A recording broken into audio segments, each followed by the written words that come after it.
Bonsoir, baisse du prix du carburant. Le prix du litre à la pompe est fixé à 8 000 francs guinéens. La décision entre en vigueur ce soir à partir de minuit. Demain 1er mars, la monnaie guinéenne aura 55 ans. À la veille de cet anniversaire, le gouverneur de la Banque centrale rappelle les défis auxquels sont confrontés le franc guinéen. Des programmes de reboisement annoncés pour la préservation de l'écosystème, c'est à l'issue de l'entretien entre la ministre de l'Environnement et la Fédération nationale des professionnels du bois. Mesdames et messieurs, bonsoir et bienvenue dans ce journal que nous ouvrons par la feuille d'audience du Premier ministre chef du gouvernement. Mohamed Saïd Fofana a reçu en audience le chef du bureau d'appui du Fonds de consolidation de la paix des Nations Unies. Les discussions ont porté sur l'éradication du virus Ebola et l'organisation des prochaines élections en Guinée. Compte rendu, Ousmane Bangoura. Deux thèmes étaient au centre des entretiens. L'éradication de la fièvre hémorragique à virus Ebola et l'organisation des prochaines échéances électorales. Au cours des échanges, M. Brian Williams, chef service financier du système des Nations Unies, a saisi l'occasion pour présenter au peuple de Guinée les condoléances du système des Nations Unies suite au décès de Thierno Aliou Diaoudé, secrétaire exécutif du Fonds de consolidation de la paix, PBF, en Guinée. Nous sommes venus pour une visite de programme, de voir comment ça va avec le programme ici. C'est aussi important à noter qu'une collègue à nous, Monsieur Thierno, qui a perdu sa vie il y a quelques semaines d'une manière violente, on est venu aussi pour payer nos respects et nos condoléances à cause de ça. On voit qu'il y a peut-être des questions, des relations sociales, des tensions sociales à lesquelles peut-être le fonds peuvent aider et appuyer des partenaires guinéens. Et c'est aussi 2015 et c'est prévu une élection. Donc là aussi, s'il y a des choses que les Nations Unies peuvent apporter pour accompagner les Guinéens dans une élection paisible, on est à l'écoute. Le Premier ministre Mohamed Saïd Fofana a, au nom du chef de l'État, remercié la délégation pour le soutien.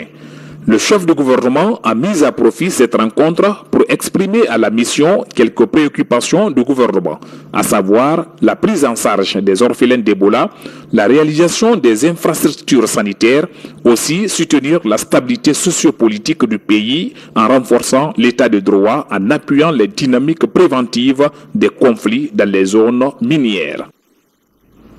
Le gouvernement se dote de nouveaux documents sécurisés qui devraient régir désormais tous les actes administratifs de l'État. Il s'agit entre autres des ordres de mission en tête des départements ministériels, quittances d'impôts ou de douane. Une décision qui devrait mettre fin à toutes les falsifications. Reportage Boubacar Ba. Le gouvernement guinéen déterminé à traquer les faussaires et les bandits à col blanc. Ceux-là même qui sapent l'image de notre administration tant dans son fonctionnement que dans ses différentes composantes. Pour y parvenir, des documents issus d'une technologie de haute définition pour sécuriser les actes de l'administration ou d'état civil ont été présentés aux journalistes au cours d'un point de presse au département des finances. Cet ambitieux programme s'inscrit parmi les priorités du chef de l'État dans le cadre de la bonne gouvernance économique et financière et des réformes structurelles.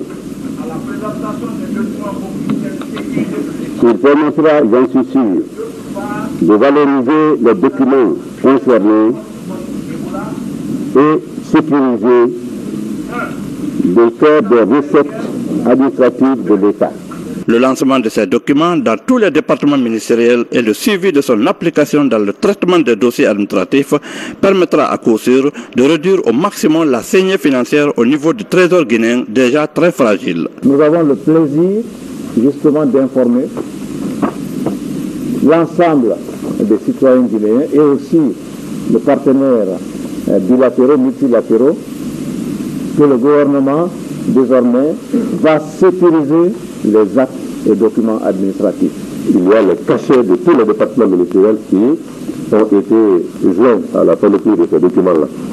Je dirais qu'il y a des éléments de sécurité qui sont incorporés dans ces documents, de sorte que leur falsification devient extrêmement difficile, pour ne pas dire impossible, parce que si vous essayez de photocopier ou de scanner les documents tels qu'ils existent aujourd'hui, peut-être aurez-vous la couleur, mais les éléments holographiques qui sont là-dessus, comme le patch holographique apposé sur la plupart des documents, l'encre à fluorescence qui est dessus, qui peut être aperçue de différentes manières selon la position du papier, ce qu'on appelle une encre optiquement variable.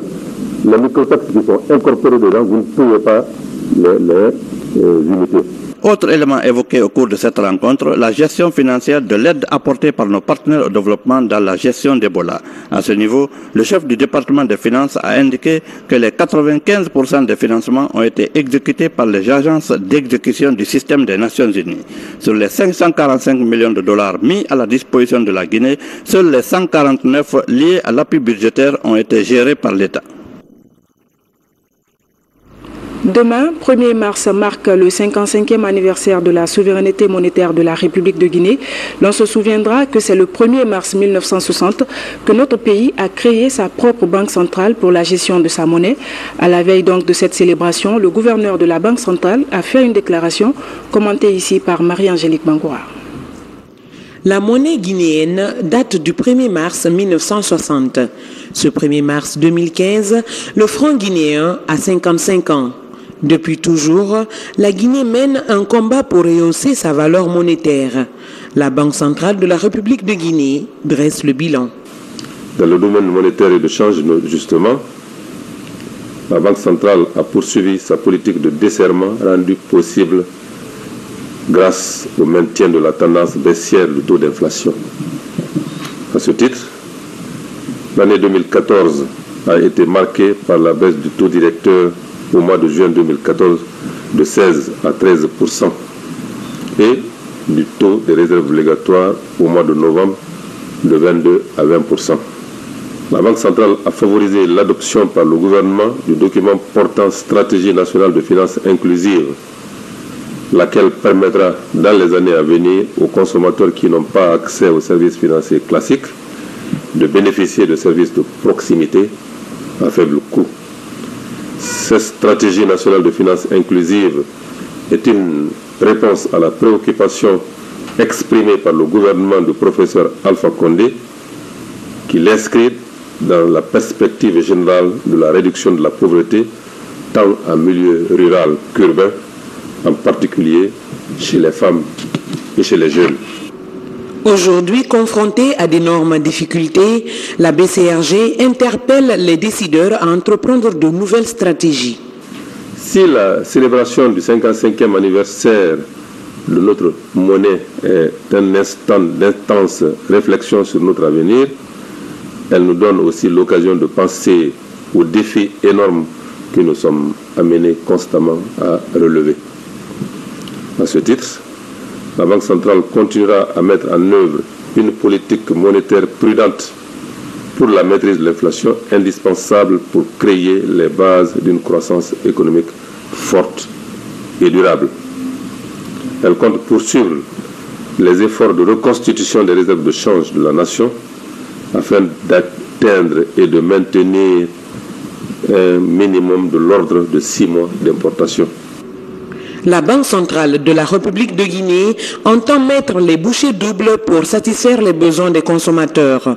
Elle prévoit mettre sur le marché des pièces de monnaie et de petites coupures, des indicateurs qui facilitent les échanges. L'Assemblée nationale a présenté vendredi à ses partenaires techniques et financiers son plan quinquennal 2014-2018. Il s'articule autour de 7 axes prioritaires parmi lesquels on note la construction d'un siège digne de nom. L'élaboration de ce document permet désormais aux députés guinéens d'avoir une vision claire de leur mission. François Lama.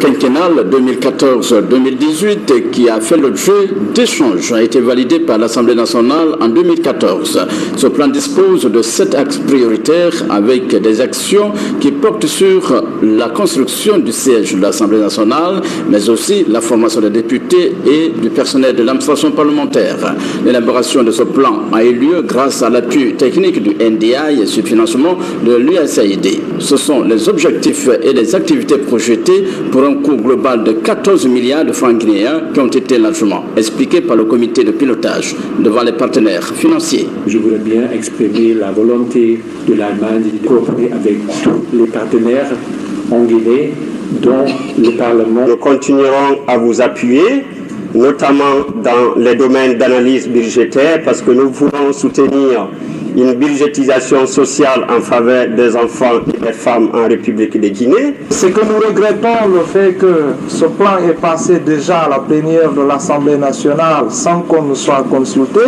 Peut-être qu'on aurait donné d'autres avis techniques, mais qu'à cela ne tienne, ce plan à ce niveau, c'est déjà un début de travail extraordinaire. J'estime très sincèrement que les axes de ce plan stratégique, s'ils sont déclinés et mis en œuvre, je pense bien que ça peut beaucoup contribuer pour faire connaître le mandat, pour faire connaître le rôle de la législature à l'ensemble de nos populations. Devant la pertinence des réactions suscitées, le troisième vice-président de l'Assemblée nationale qui a présidé la séance a répondu en ces termes. Au nom du président de l'Assemblée nationale, nous prenons bonne note de toutes les remarques qui ont été faites ici, notamment celles concernant l'harmonisation des interventions. Nous ferons en sorte qu'au sortir d'ici, nous gardions les relations, approfondir les discussions pour arriver à avoir des plateformes de travail communs. Nous voulons que la femme soit aux affaires.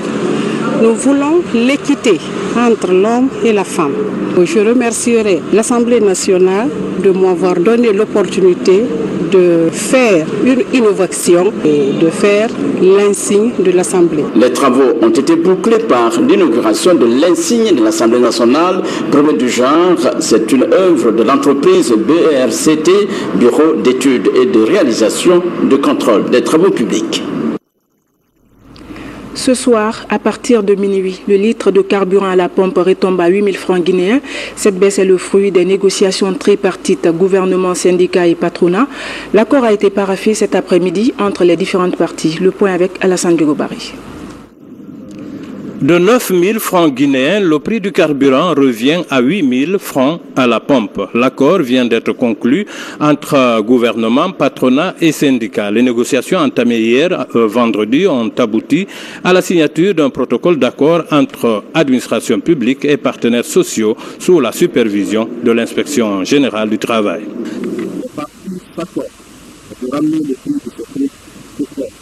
Gasoil à 8 000 francs guinéens à compter du 1er mars 2015. 3. Il est clairement entendu entre les parties qu'à compter de la présente concertation, les variations du prix du carburant à l'international feront l'objet d'une répercussion automatique à la pompe, conformément aux dispositions de l'arrêté précité. 4. Les parties invitent les opérateurs économiques, notamment les transporteurs, à répercuter cette baisse du prix du carburant à la pompe sur le prix des marchandises et prestations en faveur des usagers et particulièrement le transport. Cette baisse de prix est consécutive à la diminution du prix du baril sur le marché international. À la signature des documents, les différentes parties n'ont pas manqué de préciser que la démarche consiste à améliorer le coût de la vie pour les populations guinéennes, surtout dans les transports. Que les tarifs au titre de l'urbain et de l'interurbain pour tous les transports ont été calculés. Ils sont disponibles. Et la nuit, nous avons eu à contacter nos partenaires, à savoir les syndicalistes, pour que ce matin, à 9h, nous puissions passer en revue ces projets de tarifs selon les destinations. Ils ont effectivement répondu à notre appel, mais 30 minutes après, ils se sont retirés pour dire qu'ils sont demandés par la base. Donc à 10h, ils ont quitté pour la base et jusqu'à maintenant, d'après nos contacts, ils continuent toujours à s'entretenir et nous n'avons pas d'informations. À noter que cette décision résulte de l'application des résolutions relatives au point 5 du protocole du 6 janvier 2015, ce conformément aux missions et attributions du comité de suivi et évaluation. Il est nécessaire que les travailleurs et les populations puissent être bien informés parce que concernant le prix du carburant, tout le monde pense que le fait qu'on ait dit que le prix du baril a baissé de 60%, le prix du litre doit également baisser de 60%. Il est vrai que c'est une mauvaise compréhension il revient au gouvernement, peut-être en partenariat avec le patronat et les syndicats, à donner la bonne information aux populations pour que les gens puissent bien comprendre le processus. J'interpelle tous les Guinéens qu'on se comprenne et qu'on essaie de faire avancer ce pays. On en a besoin. Ça ne peut se faire que dans la compréhension, dans la solidarité et dans l'amour du pays. C'est notre Guinée. Battons-nous, qu'elle soit prospère, qu'on ait une vie décente, un salaire décent et surtout la paix. Pour conclure, le ministre d'État de l'économie et des finances a rappelé que cette démarche s'inscrit dans le cadre de l'application du principe de flexibilité des prix du carburant en vue de soulager le fardeau du coût de la vie des Guinéens. Le gouvernement soucieux d'apporter le maximum de satisfaction à la population avait anticipé au mois de janvier, avec une consultation bien sûr entre nous et le patronat et le syndicat, pour baisser dans un premier temps le prix du carburant à la pompe. Mais comme nous avons signé en janvier une évaluation à mi-parcours au mois de février, le gouvernement a jugé opportun hier de réunir encore l'ensemble des parties pour une évaluation à mi-parcours. Et un compte-rendu a été fait sur la mise en œuvre de tous les engagements réciproques contenus dans le protocole du 6 janvier. Et ensuite, un second point spécifique sur le carburant a fait l'objet de discussions. Nous nous sommes mis d'accord que désormais, nous allons appliquer le mécanisme de flexibilité des prix des produits pétroliers à la pompe. Qu'est-ce que ça veut dire? Ça veut dire que le prix du carburant est un prix comme le prix du manioc, comme le prix du riz. Et donc, si le marché international est favorable, c'est-à-dire il y a baisse du prix du baril, dans une bande de fluctuation de plus ou moins 5%, on baisse à la pompe. Si le prix augmente, on augmente aussi. Pour qu'on se réunisse désormais, il faudrait que le seuil dépasse $100 le baril. Emploi jeunes, les cadres du département renforcent leurs capacités sur le projet d'éducation à travers les animateurs sociaux. Durant la session, les participants suivront des cours pratiques sur la santé, l'environnement, la citoyenneté et la culture de la paix. L'objectif de la formation est de préparer les jeunes Guinéens à être au service de la nation. Explication, Kianos Mandialo. Du ministère de la Jeunesse pour ce premier trimestre 2015. 640 animateurs socio-éducatifs se préparent à entrer effectivement en jeu dans la lutte contre Ebola au plus près des communautés, profitant des retrouvailles entre autres dans des ciné-clubs aménagés par le ministère à travers le pays. Ces cadres du département se préparent donc à sillonner les préfectures du pays pour lancer cet important projet qui va durer 2 mois et toucher au minimum 500 000 personnes.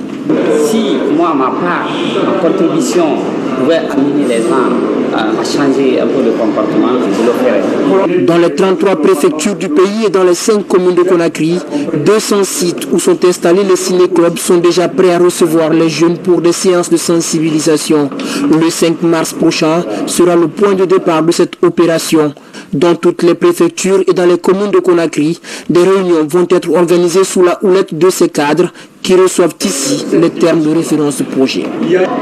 C'est vraiment des animateurs professionnels disposant d'un certificat reconnu et qui leur permet de déployer leur savoir-faire sur le terrain en l'appliquant sur un domaine précis qui est la lutte contre Ebola.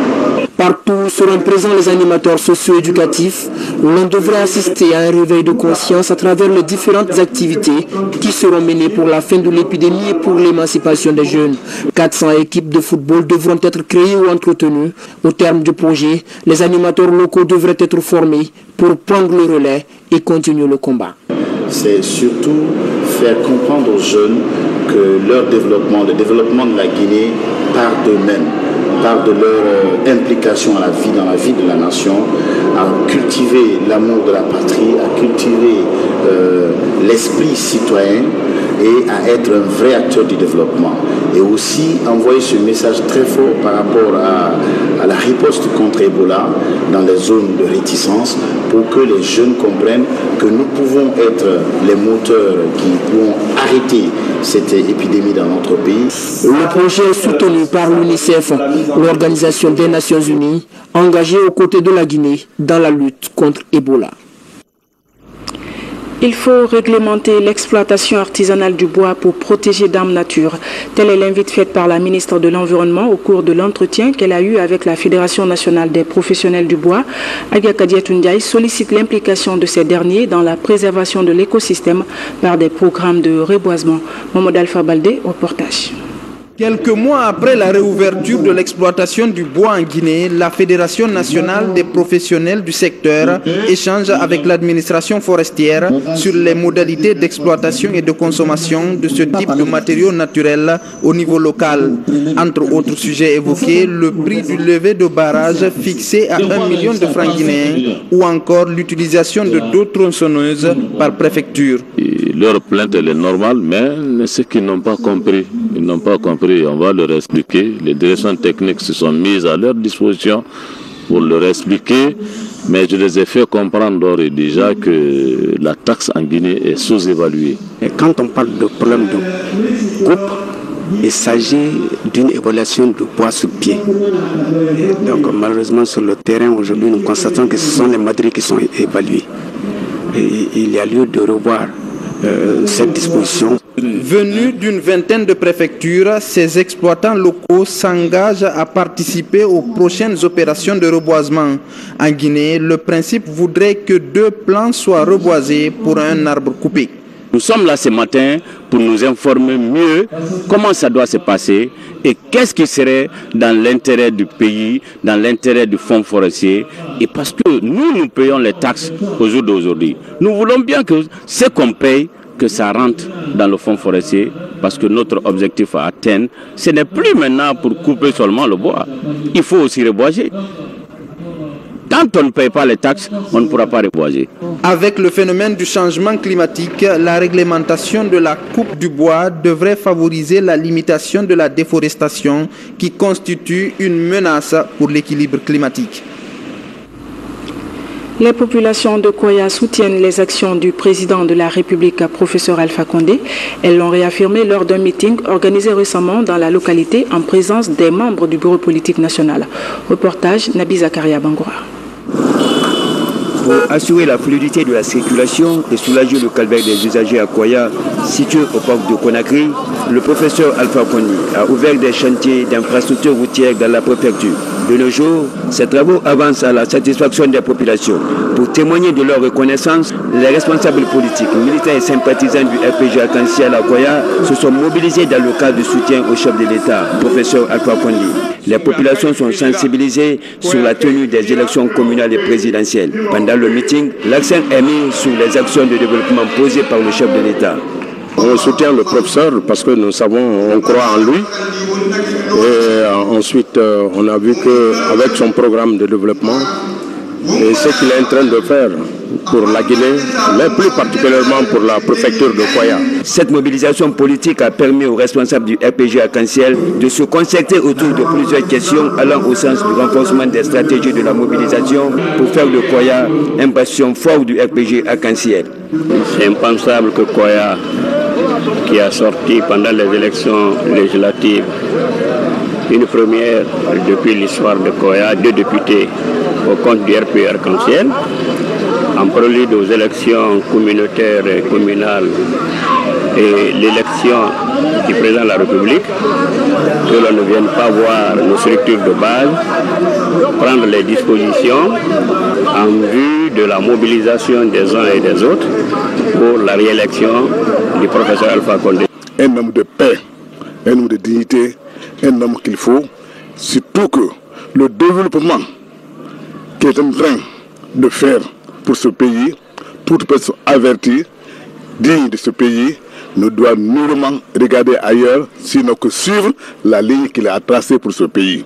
Il faut mobiliser la troupe pour les prochaines élections.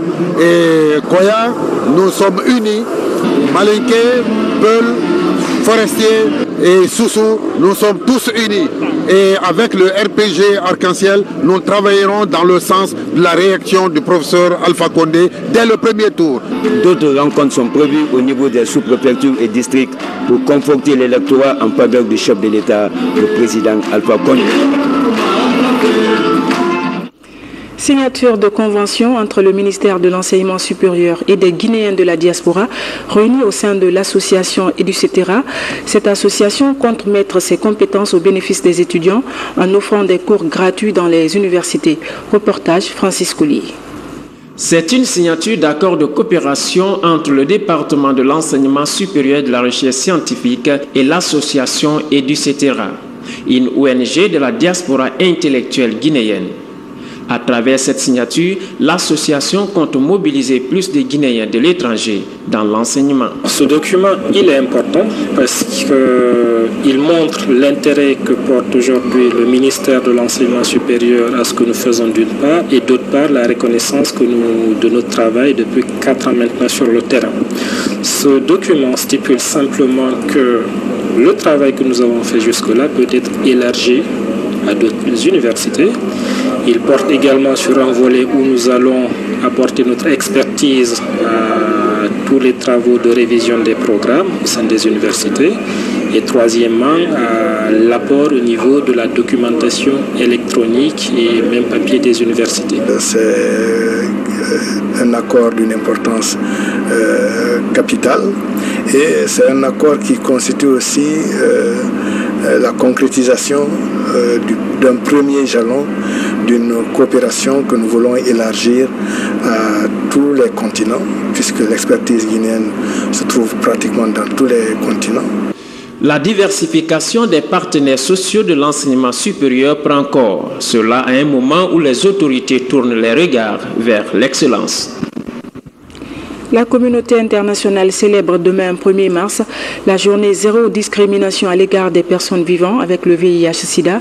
À Conakry, en prélude de la journée, le réseau guinéen des associations des personnes vivant avec le VIH a fait une déclaration. Les propos sont recueillis par Mamadi Gassama. Demain, nous célébrerons la journée zéro discrimination initiée par l'ONU-Sida. Pour diverses raisons, de catégories de personnes sont rejetées à cause de leur statut. Les personnes comme celles infectées par le VIH-Sida et Ebola refusent de se dévoiler, limitant ainsi leurs chances de vie.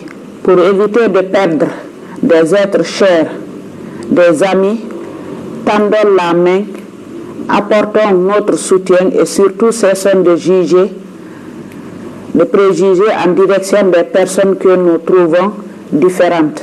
En ce jour du 1er mars décrété zéro discrimination, je demande à tous et à chacun de lutter contre la discrimination. Sport foot, fin de la première édition du tournoi doté du trophée Adja Fatoumata Binta Diallo dans la préfecture de Pita. Une compétition qui a connu la participation de plusieurs équipes. Pendant ce tournoi, une campagne de sensibilisation sur la prévention contre Ebola a été menée.